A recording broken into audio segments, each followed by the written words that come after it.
Praise the lord. నజరేయుడైన యేసుక్రీస్తు నామంలో మీ అందరికీ కూడా వందనాలు తెలియపరచుకుంటూ ఉన్నా. దేవుడిచ్చిన కృపను బట్టి, దేవుడి నడిపింపును బట్టి ఈ రోజున నేను మీ మధ్యలోకి వచ్చి ఉన్నా. ప్రతిరోజు కూడా దేవుడు ఒక మాట తెలియపరుస్తూ మన జీవితంలో ఉన్న శ్రమలను బట్టి, బాధలను బట్టి, కష్టాలను బట్టి ఎంతగానో ధైర్యపరిచి ముందుకు నడిపిస్తూ ఉన్నాడు. అలాగే ఈ రోజున కూడా దేవుడు ఒక మాట తెలియపరచాలని ఎంతగానో ఆశిస్తూ నన్ను మీ మధ్యలోకి తీసుకొచ్చి ఉన్నాడు. ఈ రోజున దేవుని వాక్యం ఒకసారి మనం చూసినట్లయితే సామెతలు గ్రంథము 28వ అధ్యాయం 13వ వచనం. అతి క్రమములను దాచిపెట్టేవాడు వర్ధిల్లడు, వాటిని ఒప్పుకుని విడిచిపెట్టేవాడు కనికరము పొందును. ఈ భూలోకం అంతా కూడా పాపంతో కలిగి ఉన్నది. ఈ భూమి ఆకాశాన్ని సృష్టించిన సృష్టికర్త అయిన తండ్రి ఇద్దరు మనుషులను సృష్టించి వాళ్ళిద్దరూ కూడా ఈ లోకంలో దేవుని మహింపరిచే విధంగా ఉండాలని, వాళ్ళిద్దరూ కూడా దేవునికి కృతజ్ఞత తెలియపరిచే బిడ్డలుగా ఉండాలని ఇద్దరు బిడ్డలను ఈ లోకంలో దేవుడు సృష్టించి ఉన్నారు. వాళ్ళు దేవుడు మాట వినకుండా, దేవుడు ఆలోచనలు గ్రహించకుండా ఈ లోక సాతాను మాట విని వాళ్ళిద్దరూ కూడా ఈ లోకంలో పాపాన్ని కొని తెచ్చుకుని ఉన్నారు. వాళ్ళ పేర్లే ఆదాము, అవ్వ. వాళ్ళ ఈ లోకంలో ప్రతి మానవుడు కూడా పాపంతో జన్మించి ఉన్నాం తప్ప ఎవరు కూడా పరిశుద్ధంగా మనం లేం. ఈ లోకం అంతా కూడా పాపంతో కలిగి ఉన్నది. ఈ పాపాన్ని మనం తుడిచివేసుకోవడం ఏమాత్రం కూడా ఒక మానవుడుగా మన వల్ల కాదు. కాబట్టి నా సహోదరి, నా సహోదరా, ఈ లోకంలో మనం చేసే ప్రతి ఆలోచన, ఈ లోకంలో మనం బ్రతికే ప్రతి ఒక్క చెడు తలంపులు, ప్రతి చెడు ఆలోచనలు, ఇవన్నీ కూడా దేవుడు ఎప్పుడు కూడా మన హృదయాన్ని గ్రహిస్తూ ఉంటాడు. నువ్వు ఎప్పుడైతే నువ్వు చేసే ప్రతి పొరపాటు, నువ్వు చేసే ప్రతి ఒక్క తప్పును కూడా దేవుని కాళ్ళ దగ్గరికి వచ్చి నువ్వు క్షమాపణ కోరుకోగలిగితే దేవుని కనికరమును పొందుకొని నువ్వు రాబోయే రోజులు ఆశీర్వాదంగా ఉండగలుగుతావని ఈ రోజున దేవుడు మనందరితో కూడా మాట్లాడుతూ ఉన్నాడు. అతిక్రమములను దాచిపెట్టేవాడు వర్ధిల్లడు.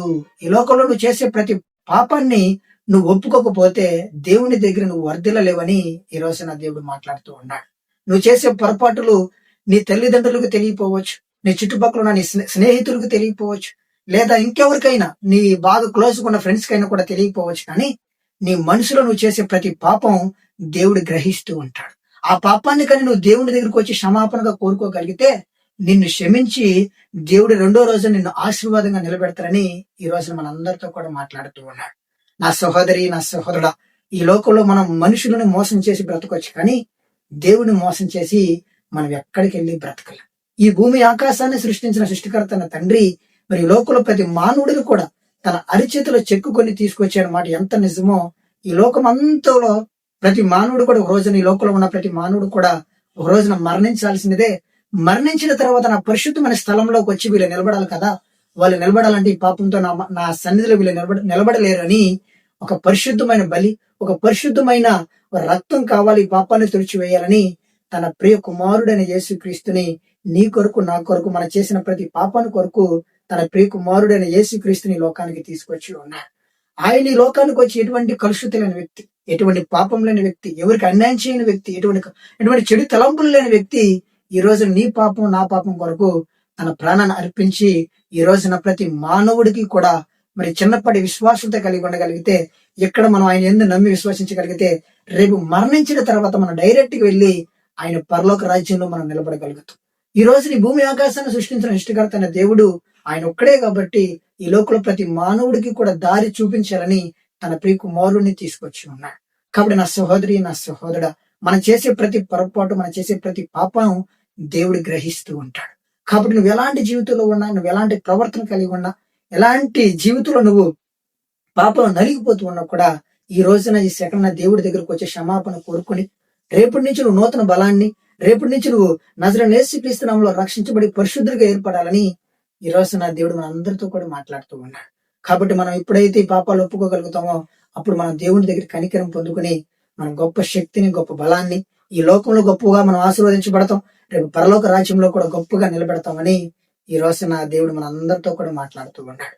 కాబట్టి ఈ మాటను బట్టి, ఈ ఆలోచన బట్టి, దేవుడు మనతో మాట్లాడిన ఈ మాటను బట్టి దేవునికి కృతజ్ఞత తెలియపరుచుకుని ఒక చిన్న ప్రార్థన చేసుకుందాం. ప్రేమ కలిగిన తండ్రి, దయ కలిగిన యేసయ్య, నీ వందనాలు, స్తుతులు, స్తోత్రాలు ప్రభా. బ్రతుకో తండ్రి, ఈ లోకంలో చేసిన ప్రతి పాపం కూడా తండ్రి మరి వదిలిపెట్టి మరి క్షమాపణ కోరుకున్న వాళ్ళకి తండ్రి నీ కృప చూపిస్తానని ఈ రోజు ఎంతకన్నా తండ్రి మాట్లాడుతున్న దాన్ని బట్టి కూడా నీ వందనాలు, స్తుతులు, స్తోత్రాలు ప్రభా. బ్రతుకో తండ్రి, ఈ వీడియో చూస్తున్న నా సహోదరి, నా సహోదరులు కూడా తండ్రి ఈ రోజు వరకు, ఈ సెకండ్ వరకు తండ్రి ఏ శోధనలో, ఏ వేదనలో, ఏ కఠినమైన పరిస్థితుల్లో తండ్రి నలిగిపోతూ ఆదరణ లేక, సహాయం లేక ఆందోళన పడుతూ ఉన్నారు ప్రభా. బ్రతుకు తండ్రి వాళ్ళని కూడా జ్ఞాపకం తెచ్చుకుని ఈ లోకంలో తండ్రి మా పాపాలను క్షమిస్తానని మాకు ఈ రోజు నీ మాట ద్వారా తండ్రి మమ్మల్ని ఎంతగానో బలపరుస్తూ ఉన్నావు కాబట్టి ప్రభా, ఈ వీడియో చూస్తున్న ఎవరైతే తండ్రి నీ కాళ్ళ దగ్గరకు వచ్చి ఈ రోజున బ్రతుకు తండ్రి నా పాపాన్ని క్షమించి నన్ను కూడా తండ్రి నన్ను నీ కృపతో బలపరిచి రాబోయే రోజులు నన్ను కూడా ఆశీర్వదించి ప్రభా అని అడుగుతూ ఉన్నారు ప్రభా. వాళ్ళను కూడా తండ్రి నువ్వు ఆశీర్వదించి బలపరిచి వాళ్ళను కూడా తండ్రి వాళ్ళ పాపాలను కూడా తండ్రి క్షమించి రాబోయే రోజుల్లో తండ్రి వాళ్ళ జీవితంలో తండ్రి గొప్ప కార్యాలను, గొప్ప మేలులను, గొప్ప మిరాకిల్స్ ని సాతాన శోధన నుంచి తండ్రి వాళ్ళ విడుదల పొందుకుని తండ్రి నీకు మహిమకరముగా బ్రతికి బిడలుగా బలపరిచి నడిపించి ఆదరించి సహాయం చేయమని నేను కోరుకున్నా. నీ రాకడ సమయానికి ప్రభా ప్రతి ఒక్కరు కూడా తండ్రి నీ వాక్యాన్ని అనుసరించి సిద్ధపడి కలిగి విశ్వాసంతో నమ్మకంతో ఉండే బిడలుగా మమ్మల్ని తండ్రి ఈ వాక్యం ద్వారా బలపరిచి నడిపించి ఆదరించి సహాయం చేయమని నేను కోరుకుని ఉన్నా.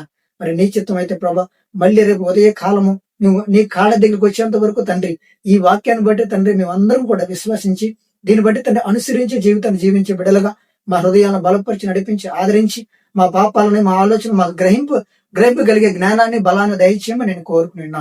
నీ చిత్తం అయితే తండ్రి మళ్ళీ రేపు ఉదయ కాలమున నీ కాళ్ళ దగ్గర రావడానికి కృపతో నింపు నడిపించి సహాయం చేయమని కోరుకుంటూ నజరుడైన యేసుక్రీస్తు నామములో వేడుకుంటున్నాను తండ్రి, ఆమేన్. కాబట్టి ఈ రోజున మనం అందరం కూడా ఈ మాటను బట్టి మనం కూడా మన పాపాలను ఒప్పుకుని దేవుని దగ్గర మరి కొత్త జీవితాన్ని పొందుకోవాలని దేవుడు ఎంతగానో ఆశిస్తూ ఉన్నాడు. కాబట్టి రేపు మరణించిన తర్వాత మన పాపాలకి చాలా కఠినమైన పరిస్థితులు ఉన్నాయి, చాలా నీచమైన పరిస్థితులు ఉన్నాయి. కాబట్టి దేవుడు చెప్పిన ఈ మాటని మన హృదయంలో పెట్టుకుని రాబోయే రోజుల్లో మనము, మన బిడ్డలు అందరం కూడా మరి పరిశుద్ధంగా ఏర్పడి దేవుని సన్నిధిలో నిలబడాలని దేవుడు ఎంతగానో ఆశిస్తూ ఉన్నాడు. కాబట్టి నా సహోదరి, నా సహోదరుడా, ఈ మాటని మీ ఫ్రెండ్స్ గాని, మీ ఫ్యామిలీ మెంబర్స్ గాని, ఇంకెవరికైనా మరి ఈ మాటని తెలియపరచాలని మరి దేవుడు ఆశించి ఉండొచ్చు. కాబట్టి మీకు తెలిసింది ఏమిటంటే ఈ మాటని ఒక షేర్ చేసి అందరికీ కూడా షేర్ చేయండి. ఎందుకంటే ఎవరు ఏ పరిస్థితిలో ఉన్నారో, ఎవరు ఏ స్థితిలో నలుగుతున్నారో మనకు తెలియదు. కాబట్టి మనకు తెలిసిన సహాయం, మనకు తెలిసిన ఒక ఆదరణ ఏదైనా ఉన్నది అంటే ఆయన మాటని నలుగురికి తెలియపరచడం. కాబట్టి ఈ విషయాలను మరి నలుగురు షేర్ చేద్దాం, నలుగురికి మరి దేవుని వాక్యాన్ని మనం పంపించే వాళ్ళుగా ఉన్నామని ఈ రోజు మీ అందరితో కూడా తెలియపరుస్తూ ఉన్నా. ఆమేన్.